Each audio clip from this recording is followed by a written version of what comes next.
నా channel swap గ్లోబల్కి పునఃస్వాగతం. నా ఛానల్ మీకు నచ్చినట్టయితే లైక్ చేయండి, షేర్ చేయండి, సబ్స్క్రైబ్ చేయండి. ఇప్పుడు దేవర సినిమా రివ్యూ ఎలా ఉంది? దేవర సినిమా 3 గంటల 5 నిమిషాలు. సినిమాని 2 పార్టులు తీసుకుంటున్నప్పుడు అంత లెంగ్త్ అవసరం లేదు. ఆ లెంగ్త్ మూలాన కొద్దిగా లాగ్ అయినట్టు ఉంది. అది పాయింట్ నెంబర్ 1. 2, కథ ఆ పాయింటే కథ, అంతకు మించి కథ ఏమీ లేదు. దాని చుట్టూ మీరు కూడా అల్లొచ్చు ఆ కథని. సెకండ్ ఎన్టీఆర్ వచ్చినప్పటి నుంచి కొద్దిగా బాగుంది అనిపించింది. ఫస్ట్ ఎన్టీఆర్ నాకు ఆ ఫ్రేమ్లో కొంచెం చిన్నవాడిగా కనిపించాడు. బహుశా మనకి హీరో అంటే Prabhas range personality use men ఆలోచించడం అలవాటు అయిపోయింది.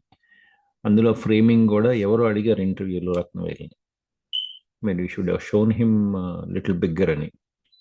సో అది ఒకటి ఉండిపోయింది.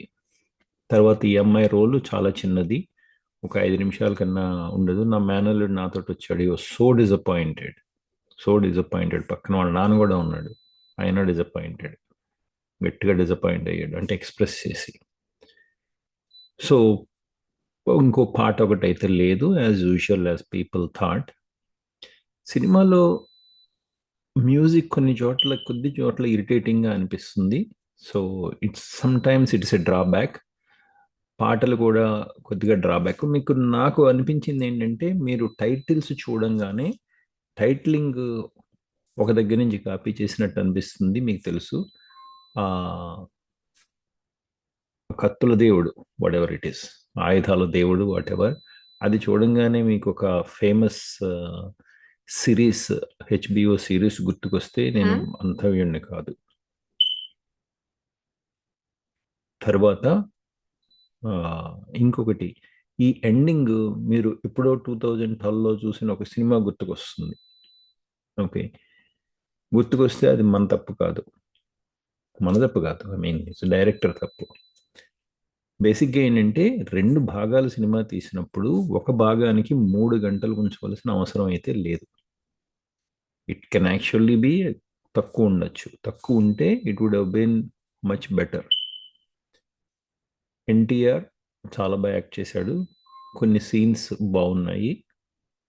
ఫర్ ఎగ్జాంపుల్, షార్క్ నుంచి బయటకు రావటం, యాక్చువల్గా I expected it not so good, but in the mood, like in the scene theatre mood, it is actually a celebration.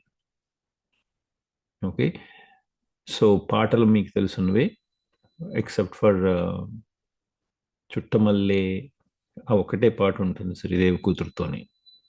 Everybody expected much bigger role. Saif Ali Khan నాకైతే పెద్ద నచ్చలేదు, నా పర్సనల్ ఒపీనియన్. సినిమా ఓవరాల్గా నాకు అనిపించింది ఏంటంటే, అబవ్ యావరేజ్ అవుతుంది. Super hit block buster అనేది కష్టం, mostly because of the length, mostly because of how they framed NTR, because the character is bigger, like larger than life, but in the frame he is smaller of the smallest. అది ప్రకాష్ రాజ్ ఉంటాడు దీంట్లో. ఇంకోటి చెప్పుకోవాలి, మన కొరాట్ల శివ ఏమన్నా screen ప్లేని KGF నుంచి, సలార్ నుంచి copy కొట్టుకున్నాడా అనిపిస్తుంది.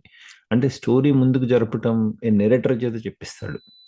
కేజీఎఫ్ కేజీఎఫ్ ఈ టైప్ ఆఫ్ స్క్రీన్ ప్లేలో మాస్టర్ చేసింది, బట్ ఇక్కడ కొంచెం బోర్ కొడుతుంది.